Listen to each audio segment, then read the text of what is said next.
আকাশবাণী কলকাতা। স্থানীয় সংবাদ পড়ছি সুস্মিতা সেন। বিশেষ খবর হলো, দক্ষিণবঙ্গের একাধিক জেলায় বন্যা পরিস্থিতি এখনও উদ্বেগজনক। প্রবল দুর্যোগে দক্ষিণ 24 পরগনার 9 মৎস্যজীবীর খোঁজ মেলেনি। রাজ্যপাল সিভি আনন্দ বোস বলেছেন, ডিভিসির ছাড়া জলে নয়, বরং রাজ্য সরকারের যথাযথ প্রস্তুতির অভাবেই বন্যা পরিস্থিতি সৃষ্টি হয়েছে।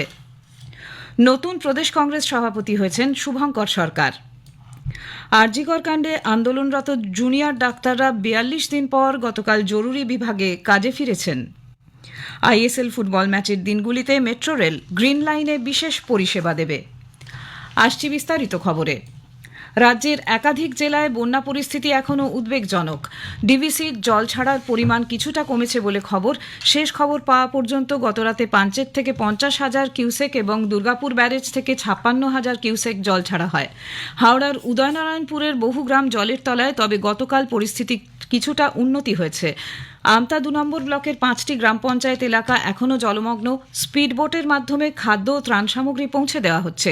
জেলা ও ব্লক স্তরে 24 ঘন্টার কন্ট্রোল রুম খোলা হয়েছে। হুগলি জেলার খানাকুলে বহু বাড়ি ঘর জলমগ্ন। বন্যা পরিস্থিতির এখনও তেমন উন্নতি হয়নি। প্লাবিত জেলার বলাগড় পুরসুরা ব্লকের বিস্তীর্ণ এলাকায় বন্যার জলে ভেঙেছে ঘরবাড়ি। পানীয় জলের সমস্যা তুঙ্গে। 2 মেদিনীপুরের বন্যা পরিস্থিতিও জটিল আকার নেওয়ায় জাতীয় বিপর্যয় মোকাবিলা বাহিনীকে কাজে লাগানো হচ্ছে। এদিকে ঘাটাল ব্লকের আজবনগর 1 ও 2 নম্বর, দেওয়ানচক 1 নম্বর গ্রাম পঞ্চায়েতের কয়েকটি গ্রামে যান ঘাটাল মাস্টার প্ল্যান রূপায়ণ সংগ্রাম কমিটির প্রতিনিধিরা। ত্রাণ সামগ্রী বন্টন করেন তারা। বাঁকুড়ার মুকুটমণিপুরে কংসাবতী জলাধার থেকে জল ছাড়ায় একাধিক গুরুত্বপূর্ণ সেতু জলের তলায়। দুর্গাপুর ব্যারেজ থেকে ছাড়া জলে বড়জোড়া ও সোনামুখী ব্লকে মানাচর এলাকায় বন্যা পরিস্থিতি তৈরি হয়েছে। হাওড়া জেলার আমতা 2 নম্বর ব্লকের বিস্তীর্ণ এলাকা এখনও জলের তলায়। শেহাগড়ি ঝিকিরা রাস্তা, কোথাও প্রায় একতলা বাড়ির সমান জল।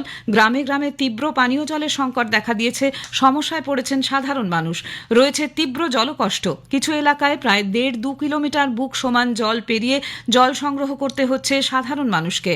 স্থানীয় বিধায়ক সুকান্ত পাল জানালেন, আমতা 2 নম্বর ব্লকের বিনোলা, কৃষ্ণবাটি, থলিয়া, ঝিকিরা, ঝামটিয়া, আমরাগড়ি প্লাবিত হয়েছে। শুধু নয়, তাদের জলস্তর এতটাই বেড়েছে যে একতলা পর্যন্ত প্রায় ডুবে গেছে। সেই জায়গায় আমরা পর্যাপ্ত নৌকা পাঠানোর চেষ্টা করছি, পানীয় জল পাঠানোর চেষ্টা করছি। তো একটার পর একটা বাঁধে যখন ফাটল দেখা দিচ্ছে, গ্রামবাসীরা, সেচ দপ্তর, আমরা সকলে উপস্থিত হয়ে সেগুলোকে বাঁধার চেষ্টা করছি। দ্বীপাঞ্চলে জলস্তর কিছুটা নেমেছে।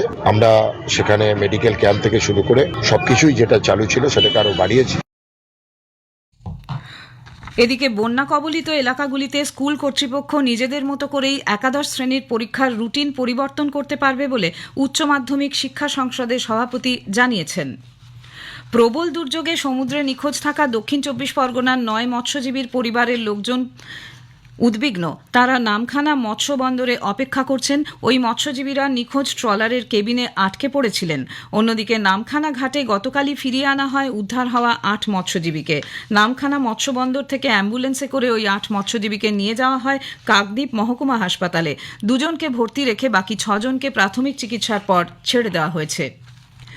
ডিভিসি ছাড়া জলে নয়, বরং রাজ্য সরকারের যথাযথ প্রস্তুতির অভাবেই একাধিক জেলায় সাম্প্রতিক বন্যা পরিস্থিতির সৃষ্টি হয়েছে বলে রাজ্যপাল সিভি আনন্দ বোস মন্তব্য করেছেন। পাশাপাশি কংসাবতীর নদী বাঁধ থেকে জল ছাড়ার ফলেও রাজ্যে বন্যা পরিস্থিতি তৈরি হয়েছে বলে দাবি করে রাজ্যপাল রাজ্য সরকারকে চিঠি দিয়েছেন। চিঠিতে রাজ্যপাল লেখেন, বাঁকুড়া, বীরভূম, পশ্চিম মেদিনীপুর কোনোভাবেই ডিভিসির আওতাভুক্ত নয়। কংসাবতী, শিলাবতী ও দ্বারকেশ্বর নদী এলাকায় প্রচুর বৃষ্টিপাত এবং কংসাবতী নদীর ওপর মুকুটমণিপুর বাঁধ থেকে জল ছাড়ার ফলে এই সব এলাকা প্লাবিত হয়েছে। এর আগে বন্যা পরিস্থিতি ও তার প্রেক্ষিতে রাজ্য সরকারের প্রস্তুতি নিয়েও মুখ্যমন্ত্রীকে চিঠি লিখেছিলেন তিনি।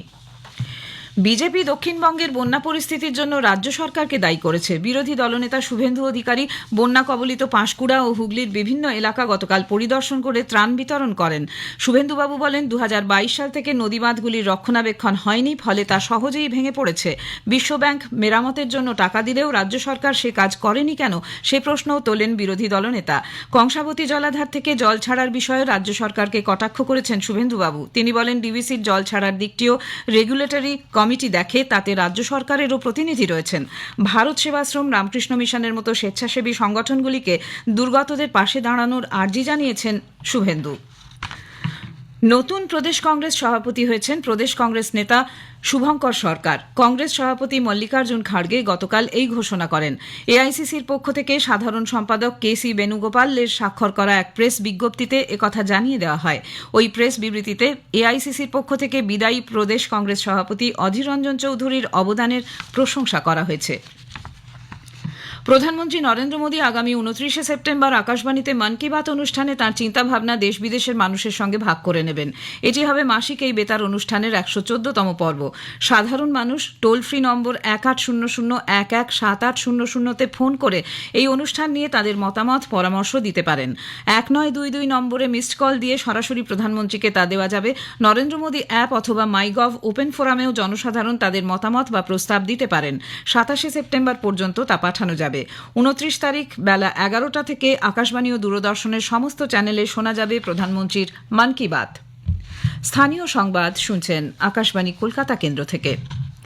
আরজিকর হাসপাতালে তরুণী চিকিৎসক ধর্ষণ ও খুনের ঘটনার প্রতিবাদে আন্দোলনরত জুনিয়র চিকিৎসকরা তাদের কর্মবিরতি আংশিক প্রত্যাহার করে 42 দিন পর গতকাল জরুরি বিভাগে কাজে যোগ দিয়েছেন। রাজ্য সরকার তাদের দাবি মেনে সমস্ত সরকারি হাসপাতাল ও মেডিকেল কলেজে নিরাপত্তা ও সুরক্ষা সুনিশ্চিত করার জন্য 10 দফা নির্দেশিকা জারি হয়েছে। গত বৃহস্পতিবার স্বাস্থ্য ভবনের সামনে থেকে অবস্থান বিক্ষোভ তুলে নেওয়ার কথা ঘোষণা করেছিলেন জুনিয়র ডাক্তাররা। বাঁকুড়া সম্মিলনী মেডিকেল কলেজের জুনিয়র চিকিৎসকরা বন্যা কবলিত এলাকায় পরিষেবা দিতে পৌঁছে গেছেন। পূর্ব মেদিনীপুরের পাঁশকুড়ার বিস্তীর্ণ এলাকায় ত্রাণ সামগ্রী তারা বন্যার্তদের কাছে পৌঁছে দিচ্ছেন। পাশাপাশি খোলা হয়েছে অভয়া স্বাস্থ্য ক্লিনিক। পশ্চিম মেদিনীপুরের ট্যাবাগেরিয়া সহ বন্যা কবলিত এলাকায় ওয়েস্ট বেঙ্গল জুনিয়র ডক্টরস ফ্রন্টের তরফ থেকে অভয়া ত্রাণ শিবির খোলা হয়েছে। আরজিকর হাসপাতালে তরুণী চিকিৎসকের খুনের ন্যায় বিচারের দাবিতে গতকাল রাতে সোদপুর ট্রাফিক মোড়ে স্থানীয় বাসিন্দারা মানববন্ধন কর্মসূচি করেন। নির্যাতিতার স্মৃতিতে মোমবাতি জ্বালান, মশাল হাতে বিক্ষোভও দেখান তারা। কর্মসূচিতে যোগ দেন নির্যাতিতার বাবা মা সহ পরিবারের সদস্যরা। অন্যদিকে আরজিকর কাণ্ডের তদন্তে গতকাল গভীর রাত পর্যন্ত সিবিআই সন্দীপ ঘোষ ঘনিষ্ঠ ডাক্তার বিরূপাক্ষ বিশ্বাস এবং অভিক দেকে জিজ্ঞাসাবাদ করে। গত 9 আগস্ট ঘটনার দিন আরজিকর হাসপাতালের সেমিনার হলে ওই দুজনকে দেখা গিয়েছিল বলে অভিযোগ। তাদের বিরুদ্ধে অন্যান্য চিকিৎসকদের হুমকি দেওয়ারও অভিযোগ রয়েছে। জিজ্ঞাসাবাদ করা হয়েছে আরজিকরের চিকিৎসক সৌরভ পালকেও। কেন্দ্রীয় সরকারের চেষ্টায় অবশেষে নিরাপদে বাড়ি ফিরলেন রাশিয়ায় ভাড়াটে সৈন্য হয়ে আটকে পড়া কালিম্পংয়ের বাসিন্দা উর্গেন তামাং। গত 26 মার্চ ভিডিও বার্তায় নিজের আটকে পড়ার কথা জানান উর্গেন। তাকে দেশে ফিরিয়ে নিয়ে আসার জন্য প্রধানমন্ত্রীর কাছে আবেদন করেন তিনি। তারপরেই পদক্ষেপ করে কেন্দ্রীয় সরকার। গতকাল তিনি বাগডোগরা বিমানবন্দরে পৌঁছন। বিমানবন্দরে উর্গেনকে স্বাগত জানায় কালিম্পং পুরসভার প্রশাসক বোর্ডের চেয়ারম্যান রবি প্রধান সহ গোটা পরিবার। সেনা থেকে তিনি অবসরের পর গুজরাতে কর্মরত ছিলেন। সেখান থেকেই দিল্লির এজেন্টের সঙ্গে তার যোগাযোগ হয়। এজেন্টকে 6 লক্ষ টাকাও দিয়েছিলেন তিনি। গত 18 জানুয়ারি রাশিয়ায় যান উর্গেন।